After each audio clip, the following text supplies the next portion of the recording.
नमस्कार साथियों, स्वागत है आपका आपके अपने YouTube चैनल सुदर्शन में और मैं हूं आपका साथी विजय कुमार सिहाग। दोस्तों, आज के वीडियो में हम अलवर के उस महाराजा के काले कारनामों के बारे में जानकारी साझा करेंगे जिसे जनता से हमेशा छिपाया गया।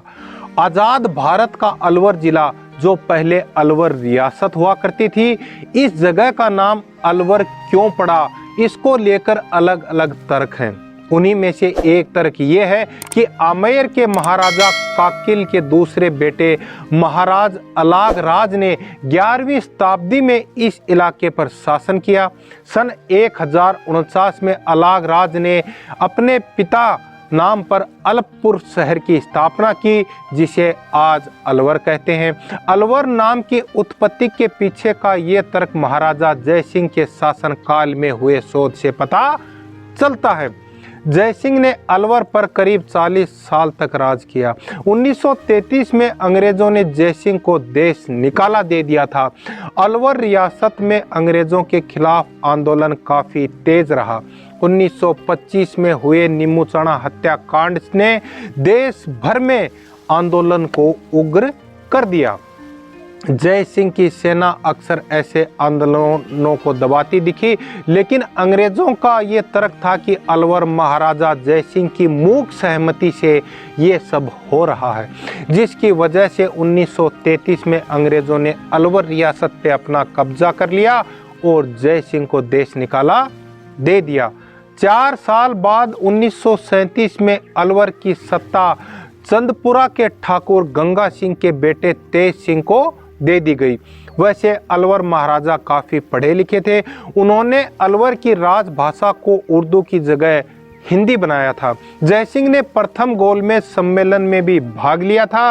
उनका व्यक्तित्व इतना प्रभावी था कि कई वायसराय उनके प्रभाव में रहे, लेकिन उनके जीवन से जुड़े कुछ ऐसे विवादित किस्से जो आज तक आम आदमी को पता नहीं है। खुद को श्री राम प्रभु का अवतार मानते थे जय सिंह। जय सिंह कच्छावा राजवंश से संबंधित थे। कच्छावा राजपूत खुद को भगवान श्री राम का वंशज मानते हैं, लेकिन जय सिंह ने खुद को भगवान राम का अवतार घोषित कर दिया था। उनके राज्य के समस्त आदेश श्री राम के आदेश के रूप में जारी होते थे। वो हमेशा हाथों पर काले दस्ताने पहनते थे ताकि आम लोगों के स्पर्श से उनके हाथ अपवित्र न हो जाएं। इंग्लैंड के बादशाह से हाथ मिलाने के लिए भी हाथों के दस्ताने उन्होंने नहीं उतारे थे। सबसे रोचक बात तो यह थी कि उन्होंने कई पंडितों को यह हिसाब लगाने में लगा रखा था कि पंडित के हिसाब से ये बताएं कि भगवान श्री राम की पगड़ी कितनी बड़ी थी, ताकि वो भी उसी हिसाब से अपनी पगड़ी बनवाएं। वो खुद को बताते तो राम का अवतार थे, लेकिन उनके कारनामे रावण से भी अधिक मेले थे। रावण कहना भी ठीक नहीं होगा, उनकी करतूतें कंस जैसी थी। भूखे शेर के आगे फेंक देते थे वे छोटे बच्चों को भी। जय सिंह की गिनती उस वक्त के गिने चुने निशाने बाजों में होती थी, लेकिन वो एक तरफ खुद को भगवान मानते थे, दूसरी तरफ पशु क्रूरता की हदें भी पार कर देते थे। वो अक्सर शेर का शिकार करने निकलते थे। शेर का शिकार करते समय अपने निशाने के दायरे में लाने के लिए बकरी या दूसरे जानवर को उसके आगे नहीं फेंकते थे, बल्कि इंसान के बच्चे को शेर के आगे फेंका करते थे। जब भी शेर उनके निशाने के दायरे में नहीं होता तो वे अपने सिपाहियों को आसपास के इलाके में भेजते। जहां भी छोटा बच्चा दिखता, सिपाही उसे उठाकर ले आते।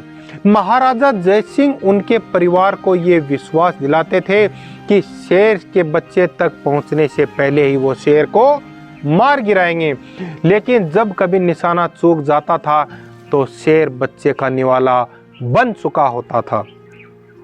दोस्तों, अपनी वासना की पूर्ति के लिए औरत ही नहीं, वो मर्दों की भी साथ संबंध बनाते थे। राजा महाराजाओं के वासना तृप्ति के तमाम चौचलों के बारे में आपने सुना होगा, लेकिन अलवर महाराजा अपनी वासना तृप्त करने के लिए औरतों की बजाय मर्दों को पसंद करते थे। अलवर रियासत के फौजी अफसरों के लिए यह तरक्की का रास्ता जो था शाही बिस्तर से होकर जाता था। जिस युवा को फौज का अफसर बनना होता था उसे एक बार शाही बिस्तर जरूर जाना होता था। अफसर बनने के बाद भी ऐसे फौजियों को शाही रंगरेलियों का हिस्सा बनना पड़ता था। ऐसी ही रंगरेलियों के बीच कई बार युवा सिपाही या फौजी अफसरों का बेरहमी से कत्ल कर दिया जाता था। इसी कारण महाराजा जयसिंह से अंग्रेज खफा हो गए। अंग्रेजों को किसी राजा से तब तक कोई समस्या नहीं होती थी जब तक वो उनके लिए कोई समस्या खड़ी ना कर दे।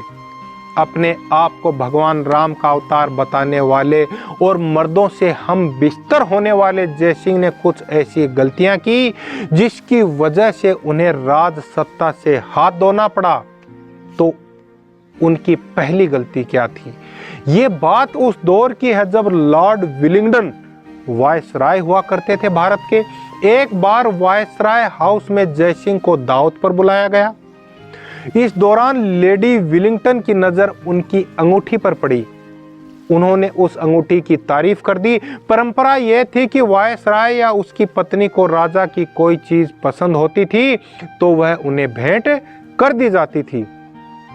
जयसिंह ने भी अंगूठी लेडी विलिंगडन को दे दी, लेकिन वायसराय के पत्नी ने देखने के बाद अंगूठी लौटा दी। जयसिंह ने अपने वेटर को बुलाया, एक कटोरे में पानी मंगवाया और उस अंगूठी को वहीं धुलवा दिया ताकि वायसराय की पत्नी के स्पर्श से वो अपवित्र ना हो जाए।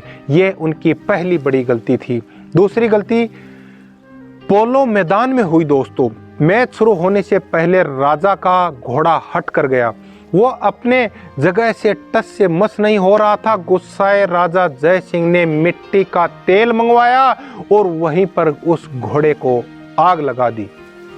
इस गलती को वायसराय ने राजा की उस गलती से भी ज्यादा गंभीरता से लिया जो अपनी वासना तृप्त करने के लिए राजा मर्द सैनिकों के साथ गलतियां करते थे।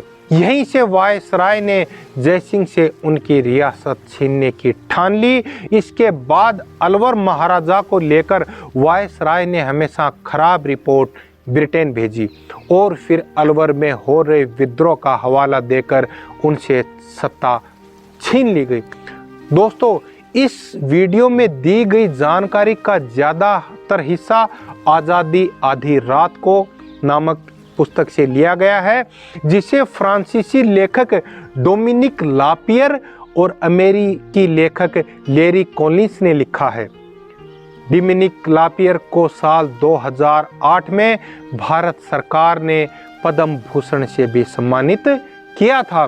तो दोस्तों, आज के वीडियो में हमने जानकारी साझा की अलवर के महाराजा की, जिसने अपनी क्रूर गलतियों की वजह से, अपने गंदे इरादों की वजह से, पशु क्रूरता की वजह से और अपनी गलतियों की वजह से सत्ता से हाथ धो दिया और अंग्रेजी हुकूमत ने उसे अपनी जन्मभूमि, अपनी राजभूमि, अपने तख्त, अपने देश से देश निकाला दे दिया।